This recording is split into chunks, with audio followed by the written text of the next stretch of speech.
Bienvenue dans cette capsule d'aide vidéo pour, vous le voyez, le document qui est ici pour le chapitre 3, la Terre dans le système solaire. La Terre est une planète vivante, leçon numéro 3, toujours en sixième, avec ce cours numéro 3, l'exploitation raisonnée. Oui, parce que nous avons vu en classe qu'il y a exploitation de ressources quand l'homme en a besoin.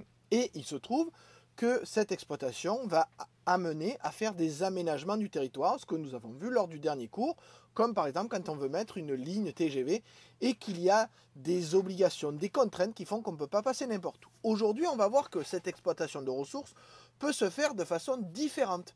Oui, là j'ai pris un autre exemple, l'exploitation d'une ressource de forêt. Donc, vous, première chose, je vous demande de me dire quelle est la ressource exploitée quand on exploite une forêt. Oui, parce qu'on n'exploite pas une forêt, on exploite la ressource qu'on trouve dans la forêt et je vous demande là de me trouver quelle est la ressource. Vous êtes évalué sur la compétence 45, c'est ce qui est noté ici, savoir faire des phrases. Ensuite, je vous demande de regarder deux vidéos, donc il suffit de cliquer dessus pour que les vidéos apparaissent. Donc vous avez la première vidéo, déforestation en Amazonie, conséquences en français évidemment. Et vous avez une autre vidéo, ça c'est juste après, vous avez une autre vidéo ici pour la forêt française.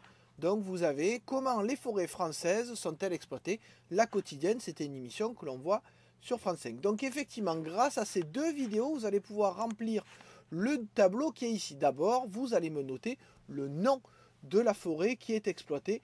Donc ici, vous avez le nom de la forêt. Ensuite, le nombre de kilomètres carrés qui disparaît de la forêt. La façon dont on coupe le bois, est-ce plutôt des machines ou plutôt à la main. Quels sont les types d'arbres qui sont exploités. Alors là, je les remplis parce que dans la vidéo, il ne le met pas. Comment a évolué la surface des forêts? Est-ce qu'elle a augmenté ou est-ce qu'elle a diminué? Pour quelles raisons on a coupé ce bois? Est-ce que c'est pour l'exploiter? Est-ce que c'est pour d'autres raisons? Que devient le bois une fois qu'il est coupé? Alors vous voyez que là, il est exporté et là, dans la vidéo, on vous dit, donc vous trouverez.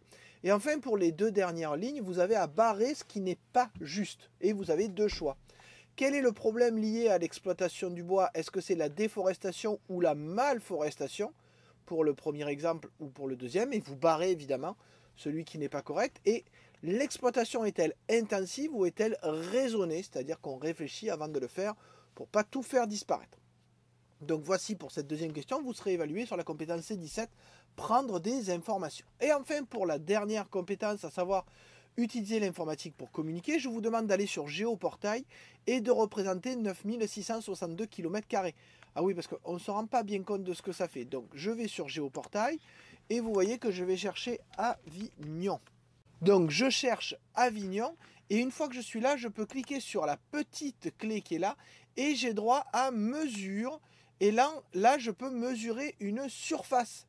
Donc je clique dessus et quand je vais tracer sur ma carte, vous voyez que automatiquement, il va me mettre une surface. Là, on voit une surface d'environ 214 km². Alors je ne vous demande pas d'avoir exactement 9662 km², à peu près 9600 km².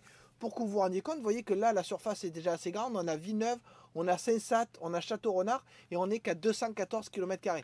Bien évidemment, vous pouvez en faire d'autres qui vous permettent d'avoir une surface plus grande pour estimer ce que ça donne. Vous voyez? Ah, vous ne trompez pas quand vous faites votre surface. Donc, vous voyez que là, on est à 310, c'est encore pas assez grand. Une fois que vous avez fini de faire cette mesure, vous faites une capture d'écran et vous l'envoyez via Pronote comme le reste de votre document, que je puisse voir si vous avez réussi cette petite manipulation informatique. Donc, je vous dis, n'hésitez pas à me contacter par Pronote si vous avez des soucis. Bon travail et à bientôt!